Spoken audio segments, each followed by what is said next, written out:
All right, 11th of January, 2026.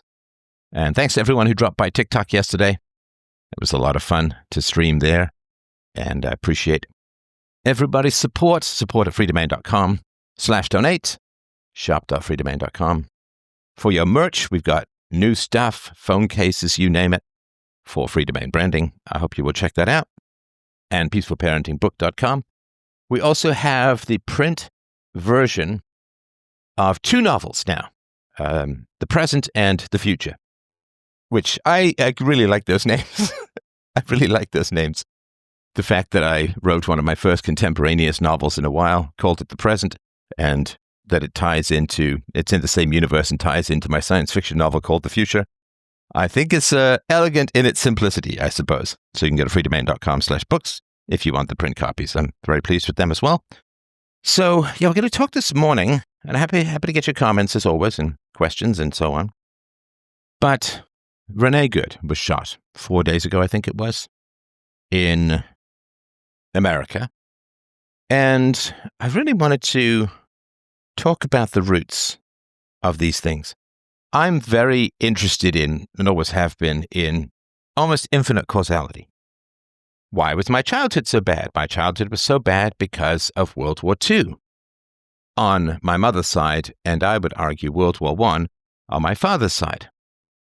Why did World War I happen? Well, I have a whole video on that. And why did World War II happen? World War II happened as a hysterical, wild, catastrophic response to the threat of communism.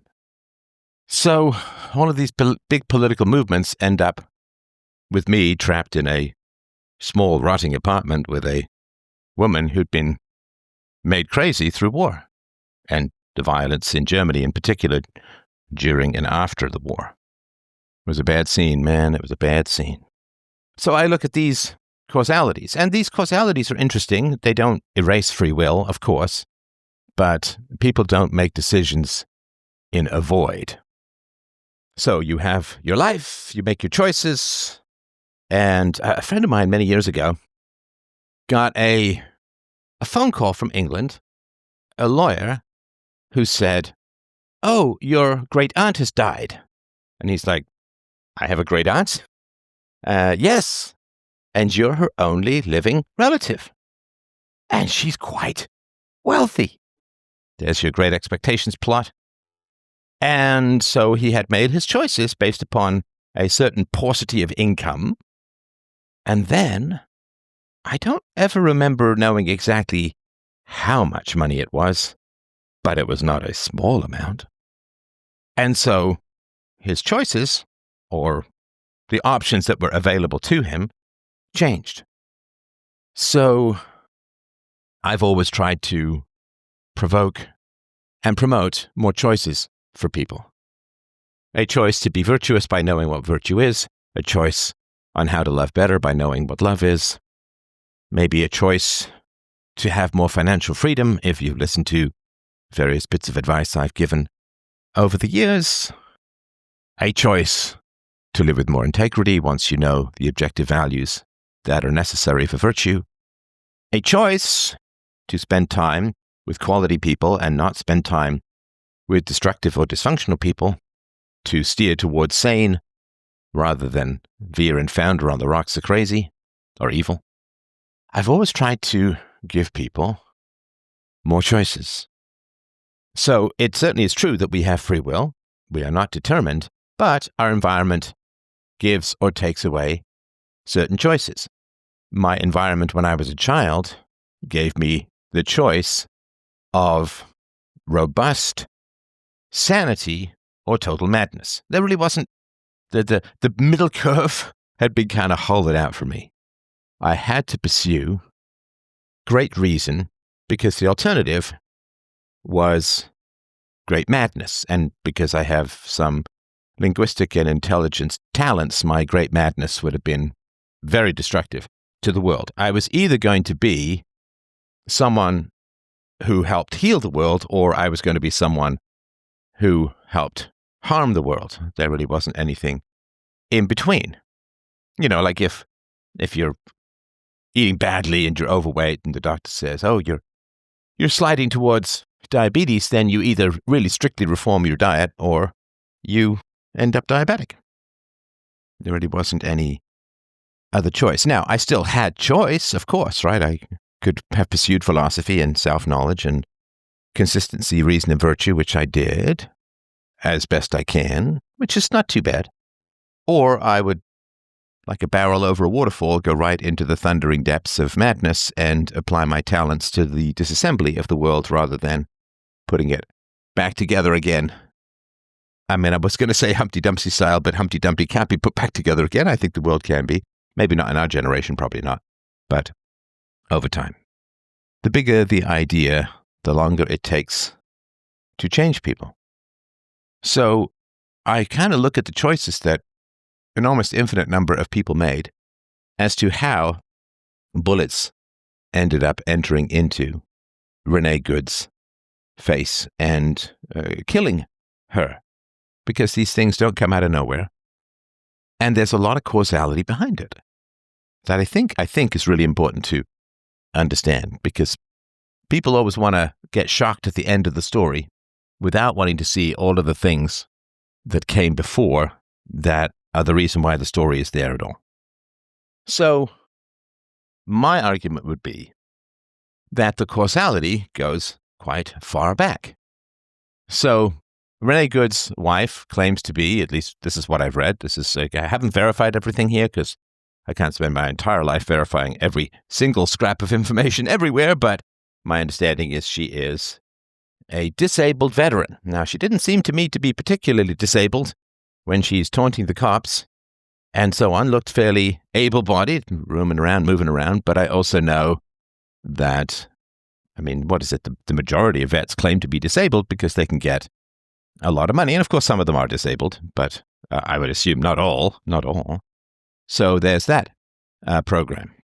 Because that's always the big question for me, is what are people living on? You know, when you grow up dirt poor and close to the bone and you're getting eviction notices and you're scrambling for money and things get kind of desperate and so on, when all of that goes on in your life and you see people driving around in SUVs, they're out all day, they don't seem to have any particularly robust source of income, they don't have to get up and go to work, they got nice cell phones, I assume cell phone plans, they got insurance, they can do the maintenance if it's a used car. And people were saying on X, well, you know, that's not an expensive car. It's like, bro, when you're broke, every car is expensive. Except for some 7-color beater, you have to open the door with a coat hanger. I didn't have any car growing up. My family had no car. Growing up, it was far too expensive. So, I mean, that's just it's nice when people grow up rich, or at least middle class, and they say, oh, that's a used car, not super expensive. It's like, well, little Lord Fauntleroy, that's still out of the reach of poor people. But there's all this money sloshing around. Where's the money coming from? So that they can drive in an SUV, fill it up with gas, keep it maintained, pay the insurance on it, and roam around, shadowing ICE, interfering, blocking. I didn't have time for any of that stuff when I was younger. So I had to work to pay the bills. Where's all the money coming from? Well, maybe it's coming from veterans' benefits. Maybe it's coming from other family members. Some people were saying that the mom is paying the bills. Where's she getting her money from? Government salaries, pensions. Because most people, it's really tragic, but most people are kind of broke. Most people are kind of broke. And even the people I know who've got some money, obviously they're not broke, but it's tough to save. I mean, talk to most people, even if they have some money and they're willing to talk about finances, they're like, yeah, we just got a tax bill, or the property taxes went up, or, we have old cars in my household, and, as cars age, they start to chew up more and more money. Just had to drop a bunch of money to keep the cars going. Water heater needed replacing. So, yeah, there's just bills and bills and bills and bills. So, where are they getting all this money from? If they have to go to work, see, work in the free market keeps people sane because we're social animals. And if isolated from actual demands, we tend to go crazy. You know, the kids of rich people are often kind of deranged. And the wives of rich people often are kind of deranged. The rich people, if they've inherited the money, often kind of deranged. If they've earned it, that's a little different because they've had to rub up against actual empirical reality. But when we are isolated from demands and objective feedback and reality, we go crazy. It's like this woman who spent, 500 days in a cave. She had no idea how much time had passed. She was doing it as an experiment. She had no idea. We lose track of reality without objective, real, empirical feedback. And free money makes people crazy. I mean, if a woman has got married and has a couple of kids with a guy, then they have to make the relationship work. They have to. I mean, in the absence of like the welfare state and alimony, child support and so on. You say, oh, but that means she has to stay with let's say the guy's really mean. She has to stay with him. It's like, well, that's generally best for the kids. But they have to find a way to make it work. But if she can just vault out and get child support and alimony and welfare and so on, then she doesn't have to make it work. I mean, how much do you worry about a performance review at your job if you just won $1 million in the lottery? Not that much. So people can get ideological when they don't have to voluntarily earn money in the free market, which is why there's a lot of people, of course, they have government jobs, they can't really get fired, they have no particular requirements. I only worked once for the government. I worked for the Department of Education. I was in charge of keeping and tracking changes in a giant union contract. And oh my God, they did nothing. They had nice chats. They took 1.5-hour long lunches. They had a lot of team building exercises that were kind of goofy, but fun. And they chatted a lot. They got caught up. It was nice. So, and anytime they needed work done, they just hired a consultant. I mean, there were, 8 or 9 people in the office, but in order to have someone actually track the changes to this document and keep it up to date, they needed to hire me. So it's unreality. You just get this unreality. And since, half the people are living on government money, half the people are aristocratic, but with no responsibilities. The aristocracy in the past had the responsibility of going to war if called on. And called on they were quite often. In the 20th century, the First World War destroyed the old order in the aristocracy. And, of course, tragically, aristocracy was replaced with ideology, which is hatred without consequences, because you're shielded from the consequences. So where was their money coming from? That's, to me, that's really important. Like all of these organic protests, they're not protests at all. They threaten men with the mob, and they bribe women with everyone else believes this. Right? That's kind of the way that this stuff works. That's why they have these insta-mobs, insta-protests forming with all the signs and the charts. They're just paid, I assume, by outside agitators. But they're just paid. And what that says to men is, well, there's a mob, so you better watch out, because the mob hunts down the free thinking and the clear thinking. And for women, it's like, well, this is what everyone else believes, so you better get in line, which women tend to do. They score very high in the trait agreeableness relative to men. And this, for men, you have to really care about the world, see it for what it is, and not hate it, right? That's a real challenge. I have to work on that myself almost daily. See the world for what it is, see its potential, not hate it for what it is, love it enough to change it, love it enough to tell the truth, love it enough not to fall into hatred when you get attacked and slandered and threatened for telling the truth. The world is my dysfunctional family. And to stick around dysfunctional relationships, when you have great options, is an act of willpower and love. Not the easiest thing in the known universe, I'll tell you that straight up. So why were they even there, these two women? Well, because there's a bunch of government money, I bet, flowing their way. Or at least unearned money, right? If there was insurance from the former husband, then at least it's not earned. Like, you don't earn that money. So why were they there at all? I assume because of unearned money. Now, life insurance, if that's the case, is certainly part of the free market. But my understanding is that she has 3 children, Renee Goode. 2 of them are with the father 1,000 miles away or something like that, which is not great for the children. And they were out there protecting, as far as I understand it, a Somali criminal. And so to be out there protecting a Somali criminal while not seeing your own children is a distortion of moral and rational priorities that is completely incomprehensible to anybody who's not totally brainwashed, that you would leave your children to go and endanger yourself to protect a criminal from the other side of the world who was in the country illegally, as far as I understand it, is incomprehensible. It is incomprehensible. You know, I have for decades puzzled on this issue of why abusive people treat strangers way better than family. You know, that famous heat map out group preference. Why would people treat strangers better than actual family? I think it's partly a humiliation ritual. Oh, look, I can treat people well. I guess I just don't treat you well because you're so difficult. It's showing off, of course, that they have the skills to treat people well. They just choose not to or don't with the people they claim to care about.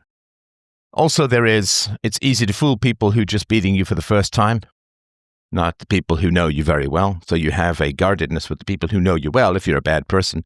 But new people you can charm and fool a lot of times, right? Not the really, I mean, my wife is an amazing, amazing sniffer out of crazy and dysfunctional. I mean, she meets people and honestly, 10 seconds, boom. Well, she said, everybody tells you everything you need to know about themselves in the first 10 seconds, first minute. So I bet you there's a lot of unearned money floating around.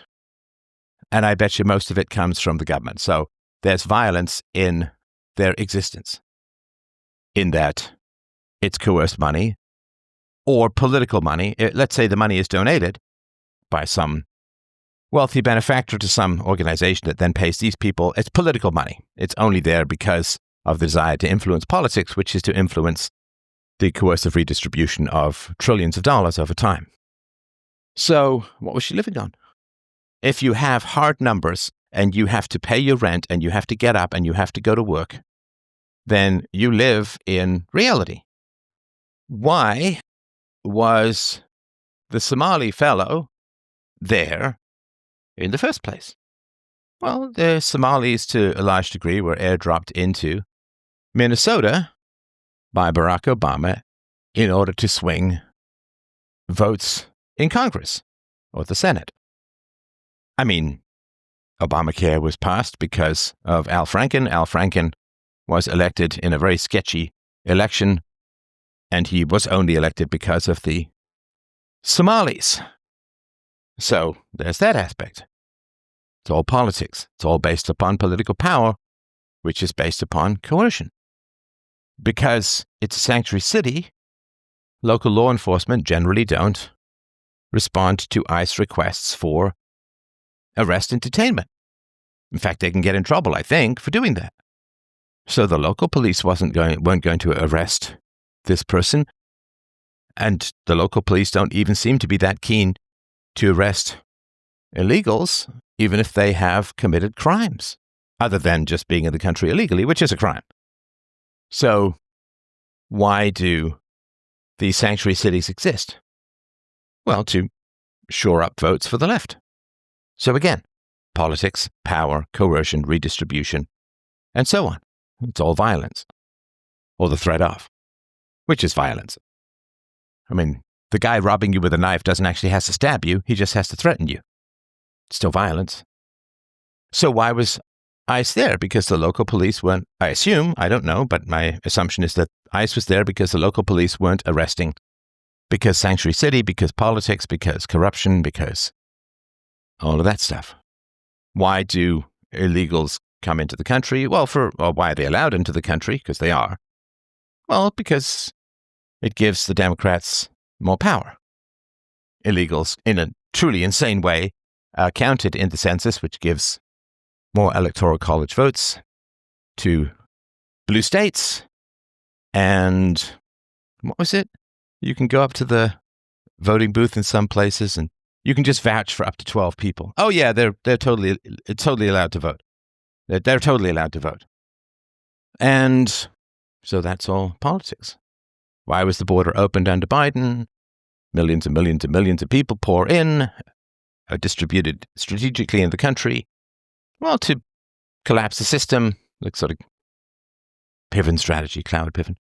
To collapse the country, to wreck the economy, to destroy the vestiges of capitalism, and to swell political power, particularly for the left.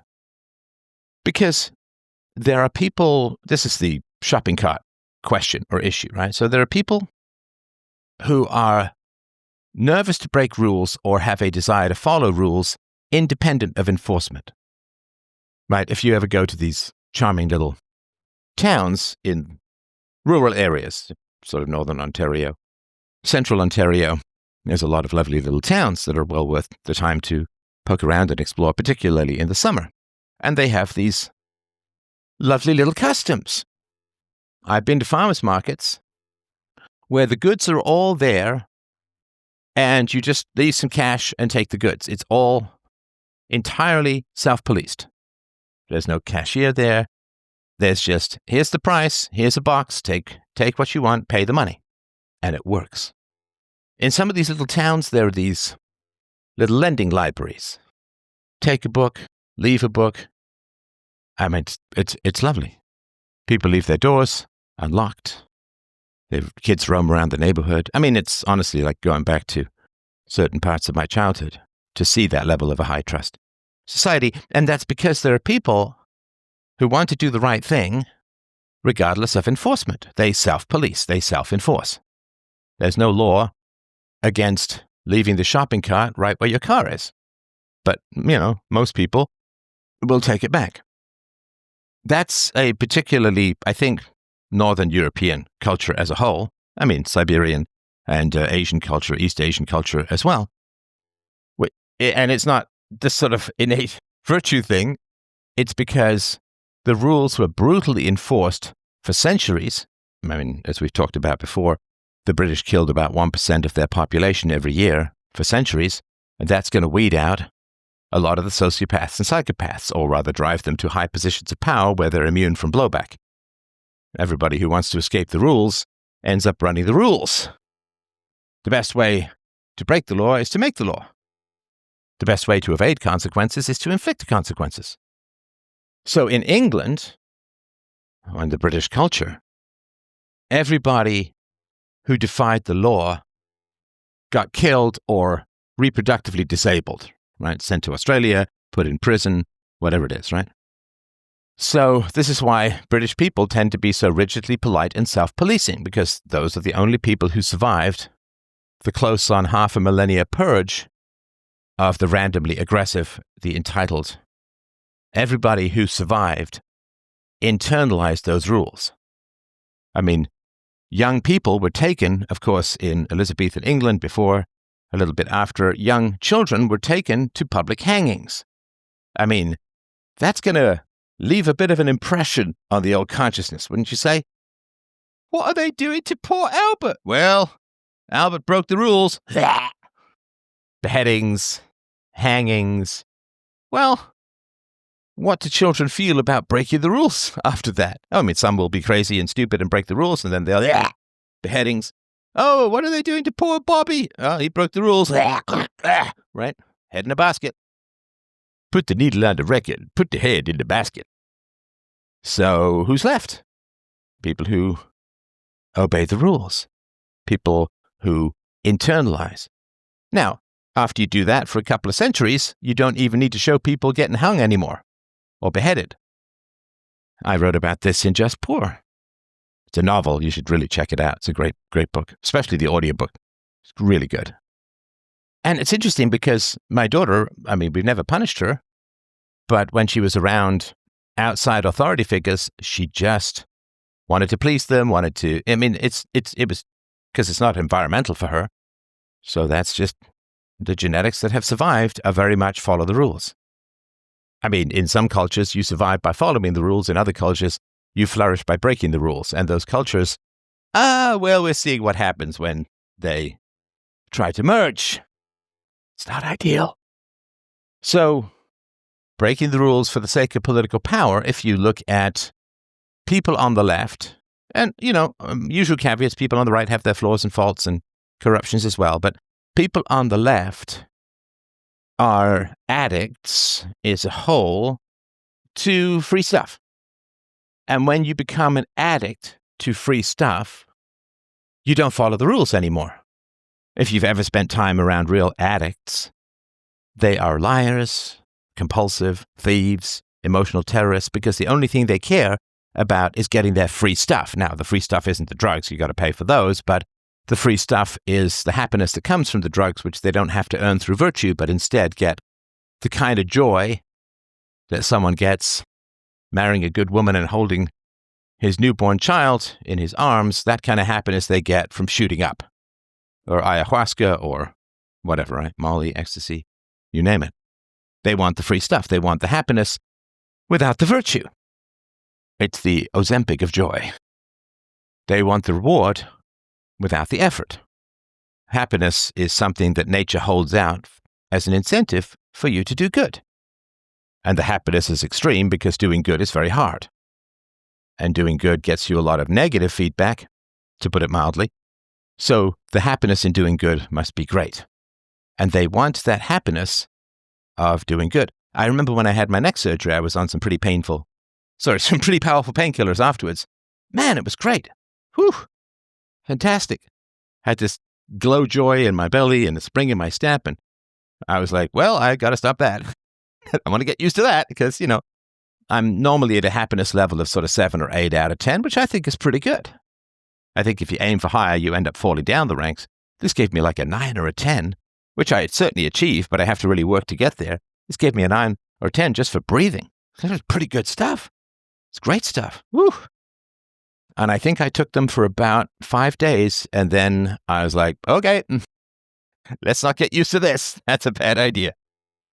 So people want the unearned. They want unearned money. They want unearned. They want to be right and moral just by being told what to do, which is the opposite of right and moral. But they want that. They want power over others without earning it. So, I mean, if you've listened to me for a long time, then, hopefully I have some credibility. I don't want power over you. I want to hopefully give you some examples of how to think, give you some examples and arguments for virtue, teach you perhaps the value of self-knowledge and how to understand yourself and your causality and your backstory in order to increase your choices, right? Once you know why you do things, you have a much greater choice on how to change them, how to change what you do. So I have some influence, like when I was on TikTok, a couple of people called in to tell me how much I'd helped their lives or changed their lives. And that's very nice. I mean, it's not me, obviously, it's philosophy and it's themselves enacting it, but it's nonetheless, I don't want to minimize. I mean, I still have done good work and helped a lot of people, and that's really nice. So maybe I have some credibility with people, but let's just say I've earned it with some pretty hard slog over the years and decades. But it's the difference between a lot of moms and a lot of dads. A lot of dads have a kind of quiet authority that kids just sort of instinctively respect. A lot of moms get kind of loud and in your face, and that's hard to respect. And the women get frustrated because they don't seem to get the same respect as the men and blah, blah, blah. So they want authority over others without having to earn it, which is why they go to politics. Because politics, people have to listen to what you say they should do because you force them. You force them. So people want the unearned, and that's the root of a lot of violence. We will probably not find out about these two women's childhoods right? The victim and her wife. But I would wager dollars to donuts that if we did find out about these two women's childhoods, that they would have been appalling and terrible and awful. And I'm sure that there would be significant levels of abuse. So that's another cause of this sort of stuff. The officer, who was not just protecting himself, right? The officer, when the car leapt forward and the officer shot Miss Goode, he was not just protecting himself. He saw that another officer had his arm in the window.